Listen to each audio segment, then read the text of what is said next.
And for 5.5 years, I was a senior policy advisor in the administration of President Barack Obama, responsible for overseeing the administration's investments in open educational resources.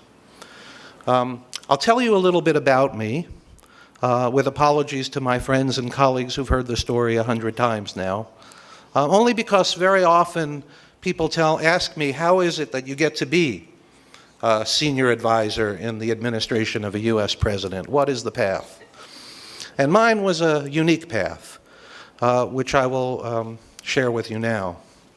I left high school at a very young age. My sister and I both did. We grew up in a family headed by a single mother who was often ill and unemployed. We were on public assistance. I left school when I was in 10th, 11th grade. My sister even earlier. We both went to work in the same pizza parlor. And one day, and we just disappeared from school, like a lot of students do around the world. Nobody came looking for us. Nobody was very much concerned. Occasionally, the school sent notices to our home that we hadn't shown up, and of course, my mother didn't open the mail, so that was never an issue. And one day I was at work. We used to work late into the night, my sister and I. Our goal was to help our mother hold on to our house.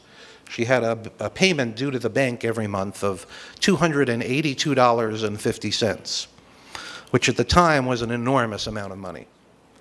And my sister and I used to work in the pizza parlor, and every night we would come home and stack up our dollar bills, and at the end of the month to make sure we had enough money so my mother wouldn't lose our house. One day I was at work, and I read a newspaper story. And the newspaper story was all about high school dropouts. And the more I read this story, the angrier I became, because the story was filled with all kinds of things that I considered to be personal insults. The newspaper story asked questions like, what's wrong with these kids that are all dropping out of school? Don't they know how important school is? They're probably all on drugs, or lazy, or something's wrong with them psychologically. And I was so infuriated that that night after work at midnight, I walked home as I usually did, but before I went to bed, I wrote a letter to the editor in pencil on school notepaper. And the letter to the editor criticized the newspaper for even using the word dropout. I said the article that they wrote did not describe people like me and my sister, that we had not dropped out of school voluntarily. Really, they should not even use that word, but instead they should call us pushouts, because we were pushed out of school by family circumstances and poverty, and if it was our choice, we would be there in school with the rest of the kids we grew up with. And I put the letter in an envelope, and I mailed it off to the newspaper. And the next day I went back to work. A few days later, the editor of that newspaper tracked me down in the pizza parlor. And he asked me if he could run my letter as a guest article with my byline and pay me $50. $50. Now, I was working in the pizza parlor for $1.75 an hour. And here was a man offering to pay me $50 for something I had written after work in pencil in about 20 minutes. So a career as a writer was born. And I went on in the United States to have some success as a journalist and as a writer, publishing more than 600 articles and founding and co-founding one of the most popular public radio news programs in the United States, a program called Marketplace. And 25 years later, the faculty of the community college from which I graduated, it took me 10 years to get a college degree, going almost part-time, almost the entire time, working and writing articles and gradually getting more publications, and finally I graduated college. And 25 years later, the faculty at the community college, a community college in the United States, you probably know, are the only open post-secondary college institutions. Anybody can go. You just walk in the door and sign up. They'll let anybody in, even people who didn't graduate high school. And 25 years after my graduation, the faculty of that school asked me if I would join their board of trustees, which is a publicly elected position. And of course I told them no, because I couldn't afford to run a political campaign. And the faculty was very determined, because they had never had a graduate of their school on their board of trustees. Imagine that. Most other schools are filled with graduates of the schools, but the public school, the public open community college, had never had someone who graduated from that school on their board of trustees. So I told them I couldn't afford to mount a campaign, so they opened up a bank account and they started raising money amongst themselves, and they created a campaign on my behalf. And the next thing you knew, I was elected to be on the board of trustees of 2 community colleges based in Silicon Valley, California, with 40,000 students and 1,500 faculty and an annual budget of $1 billion. One of the first things that I did was to implement one of the ideas I had been writing about, which was asking in my own journalism why it was that as the internet was getting started, when a poor person came to college, to community college, the first thing we asked her to do was to go to the bookstore and buy an entry-level math textbook for the first year of college studies that cost $180. And that in the age of the internet, couldn't we create a resource, couldn't we find a few faculty members in a country like the United States, where we spend $60 billion a year on higher education of public money, couldn't we find a few faculty members who would agree to create a math textbook and put it online and let everybody use it for free? So those students could save their money for things I knew they needed, like food and transportation, shelter, and childcare. And so we did that at our community college. This is before the words open educational resources were created. We called them, at the time, public domain learning materials, meaning learning materials that belong to the public. And then, a few years later, an incredible thing happened. A man named Barack Obama got elected to be President of the United States, something I never thought possible. I was not a big contributor to Mr. Obama's campaign. I gave $100, and my wife and I made sandwiches for the local headquarters, for the workers there, and we volunteered our support as best as we could. And after the president was elected, you could have knocked me over with a feather when the phone rang a few weeks later asking me to come to Washington. And in Washington, I was given the responsibility to help design and implement the largest federal investment in free public domain learning materials, only now they were called open educational resources. And that was the work of the first 5 years of the Obama administration. One of the things that I insisted on as we developed this new federal program was that for the first time ever, we would require that anyone who received any of these federal funds, these public monies, for creating these learning resources, agree to release them with a Creative Commons license, a Creative Commons intellectual property license. Creative Commons was a nonprofit organization that I was very, very interested in. In fact, I wrote, as a journalist, the first article ever written, ever published, about the idea for Creative Commons well before the licenses ever existed. And I was excited about Creative Commons licenses because they gave educators the opportunity, educators who wanted the opportunity, to share what they were learning and what they were creating with others free of charge. I knew from the faculty members who had elected me to be the chairman of their board of trustees that many educators went into education because they wanted to educate students. If they had wanted to be rich, they would have gone into business.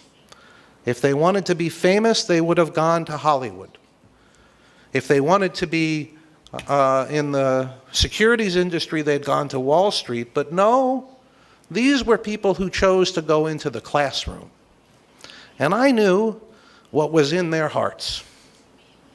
And I knew that if we could give them a tool that would help them share what they had created with others, that many would step forward.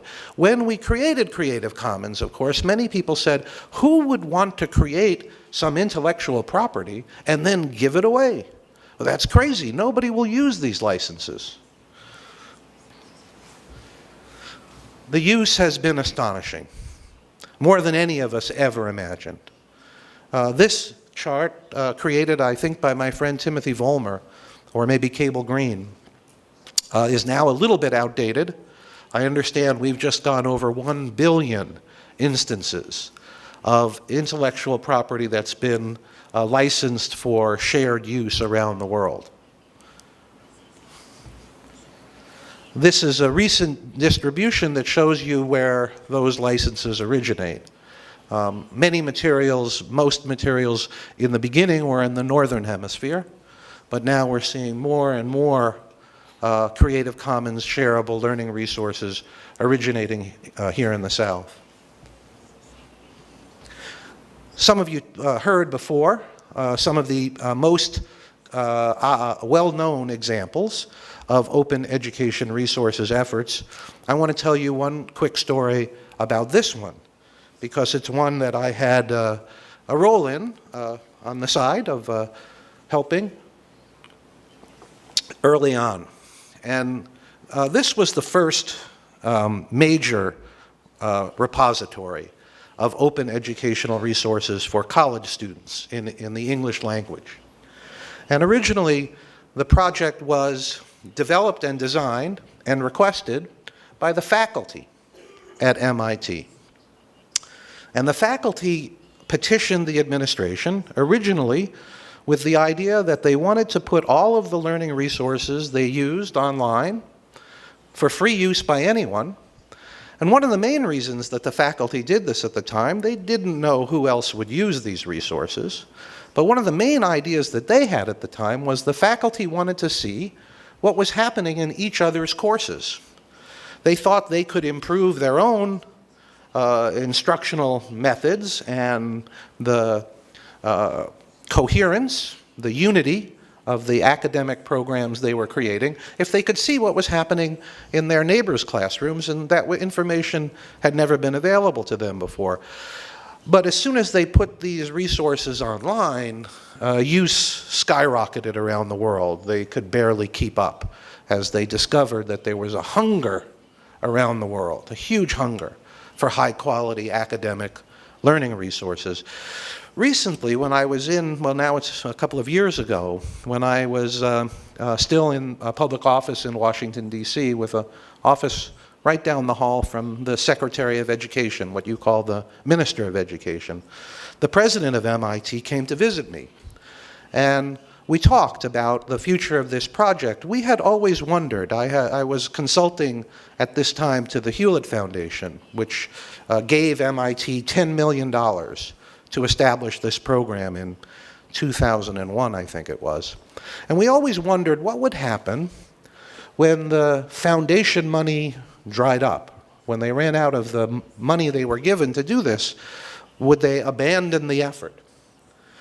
And the money ran out a long time ago, but MIT decided to continue funding this project. As a matter of fact, they increased the funding they make available to this project from their own resources. And so I asked the president of MIT why. Why did they decide to use their own resources to give away all of their intellectual property for free to everyone? And he told me this story. He said that every year, MIT does a survey of its incoming freshman class. And you know, MIT is one of the top universities in the world. They compete for the very, very best students with a handful of colleges and universities and the technical colleges and universities that are considered to be at their level. And many of the students who are admitted to MIT are admitted to several of these other schools. And they wanted to know from these students who were admitted to more than one competitive technical university why they had chosen MIT. What was the reason that they rejected the offers that they received from other colleges and chose MIT? And more than half of the students, and an even greater number of the foreign students, said the reason that they chose MIT was because of its open courseware, because everything was online, available to them for free 24/7. The students said, basically, that if they were going to spend so much money for a high-quality education, that they wanted to go to the institution where they had the best chance of success. And for students, particularly, say, for students for whom English was not their first language, it was an advantage to go to a school where they could watch the lecture later on at night, maybe 2 or 3 times if they needed to. Or they could review the study materials. Maybe if they were sick that day, they wouldn't fall behind. They had a greater chance of succeeding. So this became MIT's competitive advantage in trying to attract the world's best students. The president of MIT told me they will never go back to the old way. They will stay with open education resources because it's now a competitive advantage for their school. There are many of these other high-quality open education resources available now in the English language that are attracting astonishing numbers of visitors from around the world and that are increasing the access to quality education regardless of circumstances. This is particularly important because not only here in Brazil, but to put this in a global context, if you look at the entire world, or across the world, these are the statistics. Roughly 95%, 94% of the world's population has had, and will have, under current circumstances, no real access to high-quality post-secondary studies. It's a tiny fraction of the world's population, it probably includes many of us, who have had the benefit of a high-quality post-secondary education. But this is a catastrophe for the future of the world if it continues, because the 94% of the world who are left out represent the untapped riches of our generation. If there's a cure to cancer, or to Alzheimer's, or to any of the other social or physical or medical pathologies that haunt us and our families, it's much more likely to come from the 94% than from the 6%. What's more, this is an important issue for the global economy. Around the world, there is mass unemployment. There is a lack of economic growth, which, if it continues, threatens to further deteriorate and poison the public conversation about political affairs. And the only solution is to help the 94% of the world's population who don't have opportunities now get those opportunities. Because without their participation in the global economy, there's no way to resume global rates of economic growth to the rates they were in the post-World War II period, when people could look to annual raises and increasing standards of living. The 6% of us who have college education and good incomes, we can't, how many more houses or apartments are you going to buy? How many more cars? We can't create enough economic demand to lift up the globe's economy. We simply have to lift the rest of the world to have any hope of lifting ourselves. What's more, there's a huge demographic bulge of young people around the world, and we are not building enough educational opportunities or facilities at a fast enough rate. Our friend Sir John Daniel at the Commonwealth of Learning has this calculation, that in order to meet the demand over the next 12 years, if we were going to meet the demand, we would need to build 3 new colleges with 30,000 students that could serve per week for the next 12 years. Now, I don't know about you, but I didn't build my 3 colleges last week.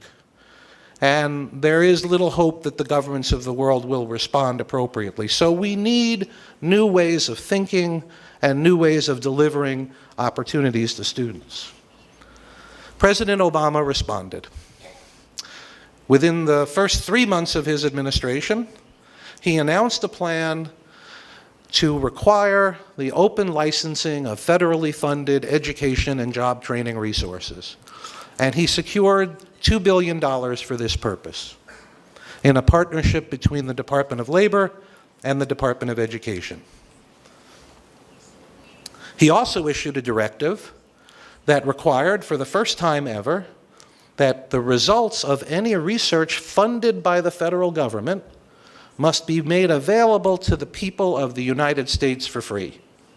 And he directed all federal agencies to, within 12 months, issue a plan for the public distribution of research that the public paid for. These were entirely unprecedented steps. The requirement for the U.S. federally funded resources is here before you. It says to ensure that the materials developed with the federal funds result in work that can be freely used and improved by others. Our friend over here, I think we lost him, asked earlier about licensing of copyrighted materials and uncopyrighted materials, and of course there are solutions for that now. But one of our goals was to create a body of high-quality intellectual property, educational materials, that was clearly free and open and available for reuse without any questions, to remove the friction, to remove the difficulty, and to make it easier to remix and recreate educational resources. We gave out the first $500 million in 2009, and the last of it in 2013, shortly before I left the administration. When President Obama made this proposal, this is what he said: "We don't know exactly where this experiment will lead, but that's exactly why we ought to try it." So it's led to some remarkable results, and I'll give you one quick story. Because now, we gave out the first $500 million in 2009, so the results of that investment are just now becoming available online for free use in the United States and around the world. And waves of these high-quality open education resources will become available periodically over the next few months for the next 5 to 7 years. And I go around now, and I visit with the people that we gave the money to see what they're doing with it and what they're producing. And one of the most exciting recent visits I made was to a college in Topeka, Kansas, right in the middle of the United States, a college that we gave $15 million to that was developing a program in something called advanced mechatronics, which is actually an advanced form of manufacturing. And what they developed, one of the things they developed, is an open source, open education resources video game that teaches students how to read blueprints and schematics. It's a fun game. I'm not a big video gamer, but I know many of the younger generation are. And it turns out that there was one young man in the first class who didn't know anything about mechanics or mechanical drawing, but he loved video games. That was pretty much all he did, and for recreation. And he helped the professors make the video game even more fun, so that it had a lot of the kinds of features that make the video games that don't teach anything fun. Just imagine if students spent half the time on educational games that they spend on non. But Anyway, this student became very, very good at the game, and the professor wanted me to meet with the student. The student was about halfway through the program. He had enrolled because he was working in a poverty wage job, working in a fried chicken restaurant with no future. And he'd enrolled in the program, and he was about halfway through the program, 1 year. And he told me this story. He said that he'd gotten a call from his father, and that his father told him that the family vacation would have to be canceled that year because their refrigerator broke. And the refrigerator repairman wanted a lot of money to drive all the way out to where they lived in rural Kansas. And then there would be a $180 service fee and a charge for the parts, and it would be very expensive, so no vacation. And the young man said to his father, "Wait, Dad, I think I've got this." Because the game had not only taught him how to read mechanical drawings, but it taught him where to find them. So he went online, and he found the drawing for his father's refrigerator, and he drove to his father's house, and he took the refrigerator apart. He discovered that a safety switch turned off the refrigerator because some dirt had clogged up one of the fans, and he cleaned it all out and put it back together, and the refrigerator went back on. And you would think that the end of the story is that the family got to go on their vacation. And that's true. The family did get to go on their vacation. But what I will never forget is what the young man told me next. He said, "You know, Mr. Plotkin, I don't know if there will be a job in advanced manufacturing waiting for me when I graduate this program. But at least I know now that I can always start a job as a refrigerator repairman." From a game that was free, that taught a skill, an open game that taught a skill. Well, over the next 5 to 7 years, another $1.5 billion worth of these free, high-quality educational resources will be made available by the U.S. government as a result of the administration of President Obama. And the only requirement for their reuse, including their translation into other languages, is simply that a credit be placed on the bottom of the work somewhere that says the original version was created by the U.S. federal government. Here we've created a website that I actually wrote that profiles about 10 of the first grantees, the first group of people, of colleges that we gave these funds to, that explains the projects they've developed, everything from aircraft manufacturing skills to skills that help students become ready in science and math to do college-level work. About half of the students who come to our public colleges are not prepared to do college-level work, and now we have educational resources that will help them do that. We've run out of time, but I have just a few more, if you're patient, I have just a few more slides to share with you. One of them is to share with you something that I didn't expect. I just described to you my motivations for getting involved in open educational resources, which was to save poor students money. I identified with them. I remembered what it was like to be a poor student, going to the college bookstore at the beginning of each term to see how many courses I could afford to take that semester. But what we discovered as students started to use the open educational resources that we were providing is that those students were learning more, they were learning faster, they were staying in school in greater numbers, they were graduating in greater percentages. Why could this be? And then we had a great favor done to us by a fabulous, brilliant researcher at Stanford, Professor Linda Darling-Hammond, one of our country's foremost experts in education and education policy. And she looked at the top 4 performing school systems in the PISA exams.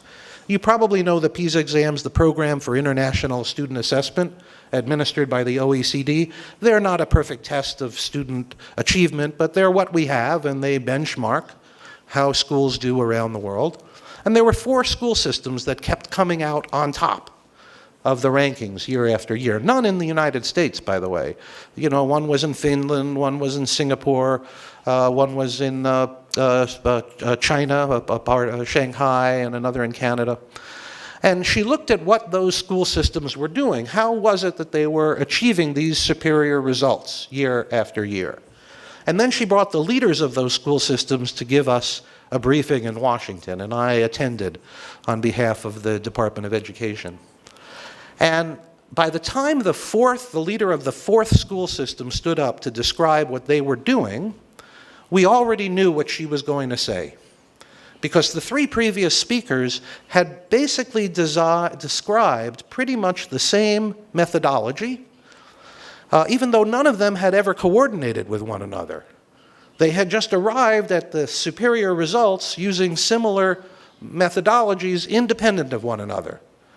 And what jumped out at me that was similar in their results is that none of the top performing school systems were using commercial textbooks that somebody had dropped on their head from a helicopter. Instead, in all of the top performing school systems, the teachers themselves were deeply involved in creating the curriculum, the learning resources, even the tests and the assessments. And I remember going home and thinking about this because I knew it was somehow connected to my work, but I didn't know how. And then finally it came to me in the shower. My friends laugh because I think I get some of my best ideas in the shower. And finally, so when I need an idea, I go take a shower. And I finally realized the answer came to me, at least for me, thinking about something else I love too much, which is food. And I got to thinking, would you want to go to a restaurant where all of the food was made someplace else and then heated up right before it was served to you? Or would you want to send your child to a culinary academy, a cooking school, where they taught him how to heat up food that somebody else had prepared? And of course the answer is no. You would want fresh cooking.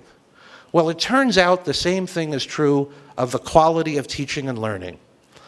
That when teachers are involved in creating the learning resources and recreating and improving the learning resources that they use, the students intuitively understand that.